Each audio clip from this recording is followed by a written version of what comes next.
السلام علیکم، میرا نام ڈاکٹر محمد عباس میرانی ہے اور میں ماہر امراض بچگان کے طور پہ کام کر رہا ہوں۔ ہماری جو ویڈیوز کا سلسلہ ہے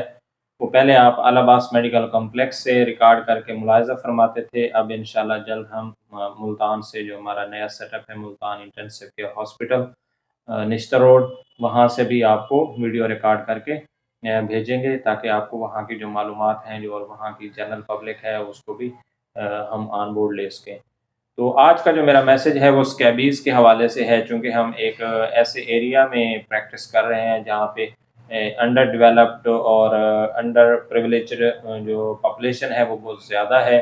اور اوپر سے سیلاب زدگان بھی ہیں، تو ان کا جو صفائی کا نظام ہے وہ اتنا اچھا نہیں ہے۔ تو چونکہ یہ سیزن چل رہا ہے تو اس میں اسکیبیز بہت زیادہ ہے، اور والدین بھی پریشان ہیں اور بچے بھی پریشان ہیں۔ اور ساتھ میں ان کویکس کو میسج دینا چاہوں گا کہ اگر آپ کے پاس اسکیبیز کو ڈائگنوز کرنے کی صلاحیت نہیں ہے تو آپ اسکیبیز کا ٹریٹمنٹ نہ کریں اور پیشنٹ کو ریفر کر دیں۔ میں نے ایک دو ماہ کے یا بہت چھوٹے بچے جو ہیں ان کو اسکیبیز میں مبتلا دیکھا ہے، اور اس کی ریزن یہ ہے کہ وہ ان کے پاس جاتے ہیں اور یہ ان کو بھی اسٹیرائڈ لگا دیتے ہیں۔ تو یہ بہت زیادہ ظلم ہے ان بچوں کے ساتھ، ان والدین کے ساتھ جن کے بچے اس بیماری میں مبتلا ہیں۔ یہ اتنی زیادہ تکلیف ہوتی ہے، اس کا آپ کو سخت گناہ ہوگا، اور اس کے علاوہ اگر آپ میں ہیومینٹی ہے، انسانیت ہے تو پھر بھی، اور اخلاقیات ہیں تو پھر بھی آپ کے لیے یہ اچھا نہیں ہے۔ تو کویکس کے لیے یہ ایک میسج ہے کہ وہ اسٹیرائڈ کا استعمال نہ کریں۔ اگر آپ کو خارش کا علاج کرنا نہیں آتا تو آپ اس کو، یا ڈائگنوز کرنا نہیں آتا تو آپ اس کو گائیڈ کریں پیشنٹ کو، اور آپ کا جو پیشنٹ ہے اگر آپ اس کے ساتھ مخلص رہیں گے تو وہ آپ کے پاس رہے گا۔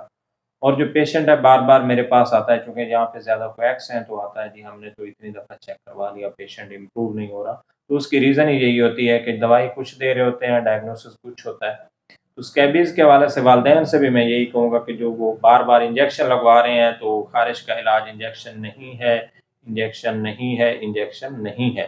اسٹیرائڈ کا انجیکشن جو ہے وہ آپ کے بچے کے لیے بہت سے مسائل پیدا کر سکتا ہے، بڑوں کے لیے پیدا کر سکتا ہے۔ یا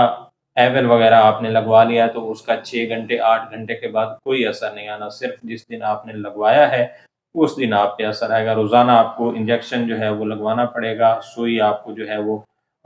چبھے گی، تو اس کا آپ کو کوئی خاطر خواہ فائدہ نہیں ہے۔ اتنا ایفیکٹ تو آپ کو الرجی والی گولی کھا کے بھی حاصل کر سکتے ہیں۔ تو آپ اپنے آپ کو جو ہے وہ سوئی لگوا رہے ہیں اور بلا ضرورت لگوا رہے ہیں، اس کا 6 سے 8 گھنٹے کے بعد آپ کو دوبارہ سے خارش شروع ہو جائے گی، کوئی فائدہ نہیں ہے۔ تو جو کویکس ایسا کر رہے ہیں وہ بھی ایسا نہ کریں، اور خارش کا پراپر علاج کریں، اسکیبیز کا پراپر علاج کریں، اور جو والدین ہیں ان کو بھی چاہیے کہ وہ کسی ایسے پرسن سے کنسلٹ کریں جس میں صلاحیت ہو کہ وہ ڈائگنوسس یعنی اس کی تشخیص کر سکتا ہو۔ تو یہاں تک ایک میرا میسج تھا، اسی کے ساتھ جڑا یہ ہے کہ آپ نے اپنے بچوں کو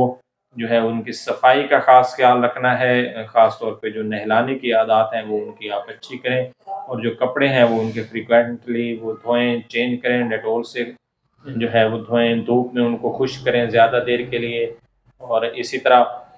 جو بچے خارش میں مبتلا ہیں اس فیملی کے جتنے بھی لوگ ہیں وہ اپنے آپ کو جو ہے خارش سے بچانے کے جو بھی طریقہ کار ہیں وہ اختیار کریں، خاص طور پہ جو خارش والا لوشن ہے وہ لگائیں، اور ڈیٹول سے کپڑے دھوئیں، اور جو ان کے کورز ہیں، لحاف ہیں، رضائیاں ہیں، ان کو بھی جو ہے ڈیٹول کی مدد سے دھو لیں تاکہ ان کے اوپر جو اسکیبیز کے جراثیم ہیں وہ بھی ختم ہو جائیں۔ اسی طرح جو بسترے ہیں وہ آپس میں آپ نہ لپیٹ کے رکھیں، ساری فیملی کے ایک ہی جگہ لپیٹ کے رکھ دیے جاتے ہیں تو ایک جس کو خارش ہوتی ہے اس کے جراثیم پھر دوسرے بستر میں بھی منتقل ہو جاتے ہیں۔ اسی طرح جو کپڑے ہیں وہ اپنے بچوں سے کہیں کہ وہ اپنے اپنے پہنیں، اور ان کے جو کپڑے ہیں وہ دھونے کے بعد، دھوپ میں سکھانے کے بعد آپ ان کی جو کبڈ ہے اس کے اندر آپ اس طرح سے محفوظ رکھیں کہ وہ آپس میں مکس نہ ہوں۔